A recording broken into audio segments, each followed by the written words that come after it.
সকাল থেকে যে খবরে আমরা নজর রেখেছি এ বঙ্গে জঙ্গি জাল আর স্বাধীনতা দিবসে একজন গুপ্তচর যখন ধরা পড়ছে তখন সেই খবরটাই সবথেকে বড় হয়ে ওঠে। পশ্চিমবঙ্গে ফের গ্রেফতার পাক গুপ্তচর। স্বাধীনতা দিবসে কোচবিহারের সাহেবগঞ্জ থেকে এসটিএফ এর জালে একজন নয় 3 পাক চর। তাদের নাম কি? তাদের নাম রশিদুল, নাসিরউদ্দিন এবং শফিকুল। এই তিনজনের সম্পর্কে অর্থাৎ রশিদুল, নাসিরউদ্দিন এবং শফিকুল সম্পর্কে কি জানা যাচ্ছে সবটাই জানবো। রিয়া আমাদের প্রতিনিধি আমাদের সঙ্গে রয়েছেন। রিয়া, দেখো, বলে রাখি আজ স্বাধীনতা দিবসের দিন কিন্তু যে কোচবিহার থেকে 3 জনকে ধরা হয়েছে, এই খবর সামনে আসতে কিন্তু কোচবিহারে একদম একটা উত্তপ্ত পরিস্থিতি তৈরি হয়েছে। তার সঙ্গে পাকিস্তানি আইএসএস চর বলে সন্দেহ করা হয়েছে তাদের 3 জনকে। একজনের নাম রয়েছে রশিদুল হক, তার বাড়ি রয়েছে কোচবিহারের সাহেবগঞ্জে। আরেকজন রয়েছে নাসিরউদ্দিন আলী, তার বাড়ি কিন্তু কোচবিহারের যে বলরামপুর রয়েছে সেই এলাকায়। এবং আরেকজনকে অ্যারেস্ট করা হয়েছে মোহাম্মদ শফিকুল ইসলাম, তাকে গ্রেপ্তার করা হয়েছে। জানা যাচ্ছে যে 2 জন রয়েছে, 3 জনের মধ্যে 2 জন রয়েছে কোচবিহারের, তারা বাসিন্দা। তাদের কিন্তু গ্রেপ্তার করা হয়েছে এবং তাদের সঙ্গে পাকিস্তান এবং বাংলাদেশের সংযোগ রয়েছে বলে এমনটাও কিন্তু জানা যাচ্ছে। প্রশ্ন উঠছে, যখন পাকিস্তান এবং বাংলাদেশের নাম চলে আসছে এবং চর এরা, তখন এদের সঙ্গে কি হাবড়ায় ধৃত সেই রউফের কোনো রকম, তার টিমের কোনো রকম যোগ রয়েছে বা এদের সঙ্গে আরো কেউ থাকতে পারে, এই ধরনের কোনো সম্ভাবনা কি থেকে যাচ্ছে? দেখো, এই ধরনের সম্ভাবনা কিন্তু থেকেই যাচ্ছে, কিন্তু পুলিশ তাদের তদন্ত চালাচ্ছে। এখনো সঠিকভাবে তারা কোনো কিছু কিন্তু জানায়নি, কিন্তু সন্দেহ ওই একটাই যে পুরো যে এই যে বাংলাদেশ এবং যে পাকিস্তানের যারা গুপ্তচর রয়েছে তারা কি ওই একই সুতোয় বাঁধা রয়েছে কিনা, এই নিয়েও কিন্তু একটা প্রশ্ন থেকেই যাচ্ছে। আর তোমাকে বলে রাখি যে এই যে শফিকুলের যে রয়েছে, তার যে রশিদুল হক রয়েছে, তার বাড়ি কিন্তু যে বাংলাদেশ বর্ডার থেকে প্রায় 100 মিটার দূরে। তার বাড়ির থেকে যদি চোখ রাখা যায় সেখান থেকে কিন্তু বাংলাদেশ বর্ডার দেখা যাচ্ছে। তাতেই মনে করা হচ্ছে যে একদম যে তার সঙ্গে যোগাযোগ নেই এমনটাও কিন্তু নয়। এই বর্ডার এলাকায় নজর রাখো। আপাতত ধন্যবাদ। এ সম্পর্কে আমরা কথা বলেছিলাম তাপস রায়ের সঙ্গে। কি বলছেন রাজ্যের মন্ত্রী, শুনুন। তো প্রতিদিনই জঙ্গিদের নেতা, জঙ্গিরা অ্যারেস্টেড হচ্ছে। আবার এই দিল্লি থেকে বা ভারতবর্ষের কোনো প্রান্তে, পশ্চিমবাংলাতেও যে ওই টুকরে গ্যাং, ভারতবর্ষকে টুকরো করার স্লোগানও উঠছে।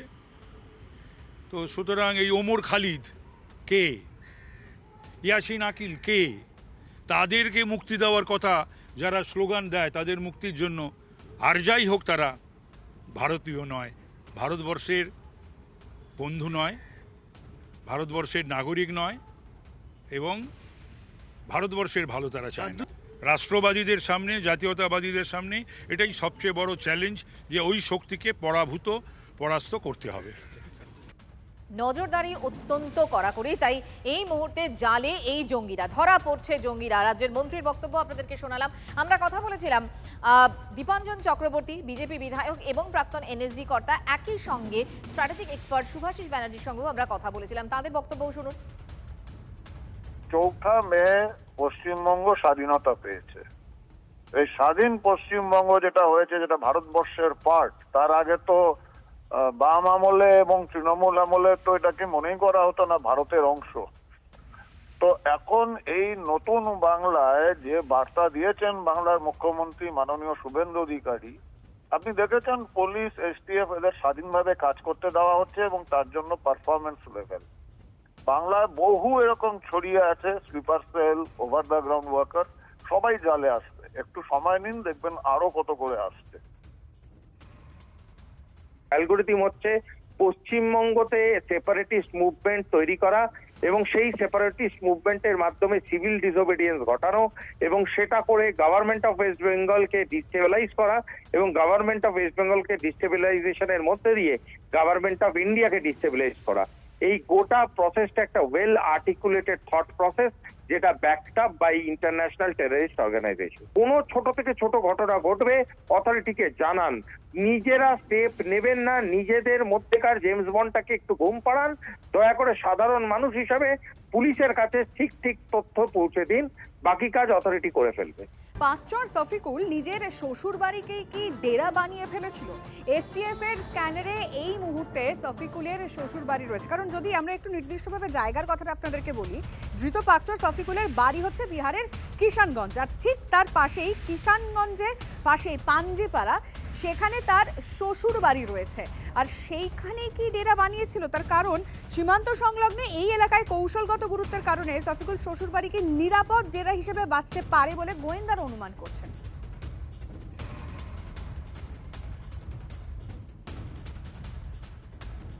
এসটিএফ এর জালে ধরা পড়ল 3 অভিযুক্ত। আমি দাঁড়িয়ে রয়েছি উত্তর দিনাজপুরের পাঞ্জিপাড়া। এই 3 জনের মধ্যে একজনের বাড়ি বিহারের কিষানগঞ্জ জেলা। আমি কেন পাঞ্জিপাড়ায় দাঁড়িয়ে রয়েছি? কারণ কিষানগঞ্জের পার্শ্ববর্তী এলাকায় এই পাঞ্জিপাড়া। আমি ভৌগোলিক অবস্থানটা একটু বোঝানোর চেষ্টা করব, ক্যামেরা পার্সনকে বলবো দেখানোর জন্য। ঠিক এদিকে কয়েক কিলোমিটার গেলেই কিষানগঞ্জ এবং তার একটু আগেই পাঞ্জিপাড়া বিএসএফ ক্যাম্প। আমি একটু দেখানোর চেষ্টা করব, এটা পাঞ্জিপাড়া পুলিশ ফাঁড়ি। পাশাপাশি যদি আমরা উত্তর দিকে যাই তাহলে সেই ধৃত শফিকুল ইসলাম তার শ্বশুর বাড়ি, কিছু দূর এগোলেই রেলগেট পার করে তার শ্বশুর বাড়ি। কিছুদিন আগে পুলিশকে গুলি করে পালিয়েছিল 2 অভিযুক্ত এবং পরবর্তী সময় পুলিশ ইনকাউন্টারে খতম করেছিল একজনকে। যাকে খতম করেছিল তার সহযোগী আবাল, বাংলাদেশের বাসিন্দা, তারও কিন্তু শ্বশুরবাড়ি এই গোয়ালপোখরেই। তাহলে প্রশ্ন উঠছে এখানেই যে এই যে শ্বশুরবাড়ি শফিকের, সে কি শ্বশুরবাড়ির ডেরা হিসাবে ব্যবহার করত? এখানে নিয়ে কাকে কাকে বৈঠক করতো সেসব কিন্তু খতিয়ে দেখছে বেঙ্গল এসটিএফ। পরবর্তীতে কী তথ্য উঠে আসে অবশ্যই নজর থাকবে সেদিকে। উত্তর দিনাজপুরের গোয়ালপুকুর থেকে বিশ্বরূপ বিশ্বাস, TV9 বাংলা। 12 বছরের দাম্পত্য, কিন্তু স্ত্রীর কোনো রকম কোনো আইডিয়া নেই যে তার স্বামীর বাড়ি কোথায়। ভাবুন, 12 বছরে এখনো পর্যন্ত সেই ধারণাটাই পরিষ্কার হয়নি। কারণ ইতিমধ্যে স্থানীয়দেরও বেশ কিছু বক্তব্য উঠে আসছে। এই বিষয়ে জানিয়ে রাখবো যে নিজ বাড়ি সম্পর্কে তার কাছে কোনো স্পষ্ট তথ্য ছিলই না। TV9 বাংলাকে ইতিমধ্যেই জানিয়েছে দ্রুত পাকচরের স্ত্রী। এবং স্থানীয়রা যেটা বলছেন, শফিকুল এই দেশেরও বাসিন্দা নয়, সে প্রায় দেওনায় শ্বশুরবাড়িতে এসে থাকতো। নির্জন গ্রামকেই কি তাহলে গুপ্তচর ভিত্তিক ডেরা বানিয়েছিল শফিকুল? শফিকুল ইসলামের শ্বশুর বাড়ি পাঞ্জেপাড়ার দেওনা গ্রামে। TV9 বাংলা। আপনার স্বামীর নাম? শফিকুল ইসলাম। কোথায় আপনার শ্বশুর বাড়ি? আমার শ্বশুর বাড়ি আমি তো জানি না আমার শ্বশুর বাড়ি কোথায়। আপনার শ্বশুর বাড়ি কোথায় আপনি জানেন না? না। কেন? আপনাকে বিয়ে করে নিয়ে যায়নি? না। বিয়ের পরে কি আপনার স্বামী এখানেই থাকতো? ওর অন্য বাড়িতে আছিল। জানার নাম? হ্যাঁ, অন্য বাড়িতে ছিল। কোন বাড়িতে ছিল? আমার বাবাও নাই, ভাই নাই, আমাকে বিয়ে দিয়েছে, আমি ওর কাছে ছিলাম। তোর শ্বশুর বাড়ি কোথায় জানেন না? না। তাহলে কি থাকতেন কোথায়? এই বাড়িতে? মার বাপের বাড়িতে। তাহলে আপনার স্বামী এখানেই থাকতো? হ্যাঁ। আচ্ছা। তো এখন না, এই 2 বছর থেকে, হ্যাঁ আগে থাকছিল, 2 বছর থেকে 2 বছর ধরে এখন থাকে না। যে অ্যারেস্ট হয়েছে তার বাড়ি কোথায়? তো হিন্দুস্তানের না, তো দুদিকার বাংলাদেশের, ইরানের কোন জায়গার আছে আমরা সেটা বলতে পারবো না। এই দেশের না? না, বাংলাদেশ থেকে এসে কেন বিয়ে করতে আসছেন? এখানে আসে বিয়ে করেছিল। বাংলাদেশ কি ইরান কোন জায়গায় ওর বাড়ি আছে, লেকিন এখানে আসছিল, তো তারপরে এখানে বিয়ে হলো। গরিব ছেলে ছিল, গরিব, মেয়েটা খুবই গরিব, আর বাবার নাই মেয়েটার। আমার পেছনের এলাকাটা দেখলেই মনে হবে একটা নিরীহ জনপদ, নির্জন এলাকা, কয়েকজন মানুষ শুধু রাস্তায় হাঁটাচলা করছে। কিন্তু এই নিরীহ জনপথের মাঝেই কিন্তু চলতো বড় সড় চক্রান্ত। আজ কিষানগঞ্জ থেকে শফিকুল ইসলাম নামে এক ব্যক্তিকে গ্রেপ্তার করে বেঙ্গল এসটিএফ। তারই শ্বশুর বাড়ি এটা। এখানে এসে যে তথ্য আমরা জানতে পারলাম, তার স্ত্রী সখিনা আমাদেরকে জানালো তার 12 বছর বিয়ে হয়েছে, কিন্তু তার শ্বশুর বাড়ি কোথায় সে নিজেও জানে না। আমরা একটু দেখানোর চেষ্টা করব। এই বাড়িতে শফিকুলের যাতায়াত ছিল প্রবল, কিন্তু যেটা জানা যাচ্ছে 2 বছর আগের থেকে শফিকুল এখানে আর আসে না। কিন্তু সব থেকে বড় প্রশ্ন উঠছে যে 12 বছর বিয়ে হয়ে গিয়েছে, কিন্তু শফিকুলের স্ত্রী সখিনা জানেই না তার শ্বশুরবাড়ি কোথায়। পাশাপাশি স্থানীয়দের বক্তব্য আরও চমকে দেওয়ার মতো। তারা যেটা বলছে যে শফিকুল এই দেশেরই বাসিন্দা না, তাহলে পরিবার সেটা জানা সত্ত্বেও কেন তাদের সঙ্গে তাদের মেয়ের বিয়ে দিল? এই প্রশ্নগুলো কিন্তু ঘুরপাক খাচ্ছে এবং প্রশ্ন উঠছে এই বাড়িটিকেই কি ডেরা হিসাবে ব্যবহার করা হতো? এই প্রশ্নগুলোই কিন্তু দানা বাঁধছে। ইতিমধ্যেই পুলিশ শফিকুলকে গ্রেপ্তার করার পরে এই বাড়িতে নিয়ে আসে এবং শফিকুলের স্ত্রী সাকিনাকে জিজ্ঞাসাবাদ করে, তারপরে আবার এসটিএফ তাকে নিয়ে চলে যায়। পুলিশ এখন তদন্ত করছে যে এই বাড়িটিই কি ডেরা হিসাবে ব্যবহার করা হতো, এখানে বসেই কি গোপন আলোচনা হতো। আরও বিভিন্ন তথ্য কিন্তু ইতিমধ্যে পুলিশের কাছে এসছে, তারপরেও পুলিশ যদিও আমাদের এখনও কিন্তু অফিসিয়ালি কিছু জানায়নি। অবশ্যই নজর থাকবে আমাদের পরবর্তীতে কি কি তথ্য উঠে আসে। উত্তর দিনাজপুরের গোয়ালপুকুর থেকে বিশ্বরূপ বিশ্বাস, TV9 বাংলা। কি অদ্ভুত ব্যাপার, একবার ভাবুন, কি আজব সাফাই। 12 বছরের দাম্পত্য জীবন আর স্ত্রীর কোনো রকম কোনো ধারণা নেই স্বামীর বাড়ি কোথায়। আজব সাফাই। আরো একবার শোনাবো তার বক্তব্য। আপনার স্বামীর নাম? শফিকুল ইসলাম। কোথায় আপনার শ্বশুর বাড়ি? আমার শ্বশুর বাড়ি আমি তো জানি নাই, আমার শ্বশুর বাড়ি কোথায়। আপনার শ্বশুর বাড়ি কোথায় আপনি জানেন না? না কেন? আপনাকে বিয়ে করে নিয়ে যায়নি? না, বিয়ের পরে কি আপনার স্বামী এখানেই থাকতো? ওর অন্য বাড়িতে আছিল, দাঁড়ান না, অন্য বাড়িতে ছিল। কোন বাড়িতে ছিল? আমার বাবাও নাই, ভাই নাই, আমাকে বিয়ে দিয়েছে, আমি ওর কাছে ছিলাম। তোর শ্বশুর বাড়ি কোথায় জানেন না? না। তাহলে কি থাকতেন কোথায়? এই বাড়িতে? হ্যাঁ, মার বাপের বাড়িতে। তাহলে আপনার স্বামী এখানেই থাকতো? হ্যাঁ। আচ্ছা, তো এখন না, এই 2 বছর থেকে, হ্যাঁ আগে থাকছিল, 2 বছর থেকে 2 বছর ধরে এখন থাকে না? থাকে না।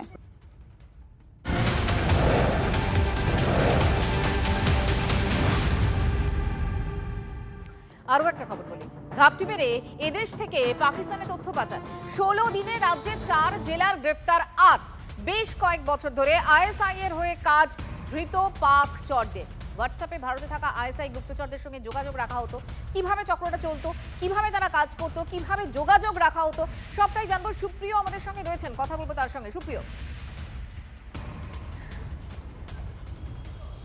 মঞ্জিরা, দেখো, কোচবিহারের সাহেবগঞ্জ থেকে ধৃত নাসিরুদ্দিন এবং শফিকুল সহ যে 3 জন গ্রেপ্তার হয়েছে, শফিকুল ইসলাম সে বিহারের কিষানগঞ্জের বাসিন্দা, এখনও পর্যন্ত এমনটা জানা যাচ্ছে, যদিও সমস্ত তথ্য যাচাই করছেন এসটিএফের গোয়েন্দারা। এবং এক্ষেত্রে তোমাকে আরও একটা বিষয় বলবো, এই যে অভিযানে পাক গুপ্তচর সংস্থা আইএসআই এর হ্যান্ডলার হিসাবে কাজ করার অভিযোগে এই যে 3 জনকে গ্রেপ্তার করেছে, এক্ষেত্রে শুধুমাত্র কিন্তু বেঙ্গল এসটিএফ নয়, কলকাতা পুলিশের এসটিএফেরও কিন্তু একটা ভূমিকা রয়েছে। যৌথভাবে তাদের কাছে আসা তথ্যের ভিত্তিতেই এই অভিযান, এবং সেই অভিযানে এই 3 জনকে গ্রেপ্তার।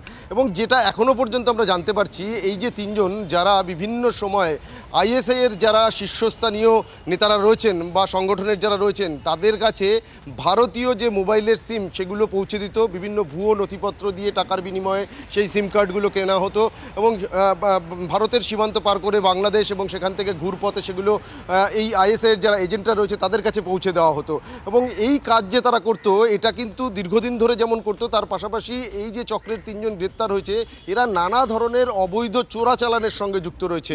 সেক্ষেত্রে যেটা আমরা কলকাতা এসটিএফ বা বেঙ্গল এসটিএফ এর তরফ থেকে জানতে পারছি, গরু পাচার থেকে শুরু করে জাল নোট কারবার, এমনকি মাদক পাচারের সঙ্গেও কিন্তু এদের যোগসূত্র রয়েছে। অর্থাৎ এ ধরনের নানা অবৈধ চোরাচালানের সঙ্গে তারা যেমন যুক্ত ছিল, এবং সেই চোরাচালানের কাজের সঙ্গে সঙ্গেই কিন্তু আইএসআই এর পাক গুপ্তচর সংস্থা আইএসআই এর হ্যান্ডলার হিসেবে কাজ করতো এবং তাদের প্রয়োজন মতন বিভিন্ন তথ্য বা এই ধরনের ভারতীয় সিম কার্ড সেগুলো সরবরাহ করতো। অর্থাৎ এই ভারতীয় সিম অ্যাক্টিভেট করেই সেই নাম্বার আইএসআই এজেন্টদের পাঠানো হতো, এখানে বসে এই ওটিপি শেয়ার করতো পাক চররা। আমরা কথা বলেছিলাম সাইবার এক্সপার্ট সাম্যজিৎ মুখোপাধ্যায়ের সঙ্গে। এগুলো যে ফিজিক্যাল সিম বলে আমার পক্ষে বলা খুব মুশকিল, কারণ এরা অনেক সময় ফ্রিকোয়েন্সি নানাভাবে সিম বক্স ইউজ করে অ্যাক্টিভেশন গুলো করে। এবং সব থেকে বড় বিষয় হচ্ছে, যদি এখান থেকে ওটিপি শেয়ার হয়, +91 নাম্বার পাকিস্তানে ফুললি অ্যাক্টিভ হওয়ার কোনো সম্ভাবনা নেই। এই কলগুলো থ্রু হোয়াটসঅ্যাপ বা এগুলোর মাধ্যমে হয় একমাত্র সম্ভব।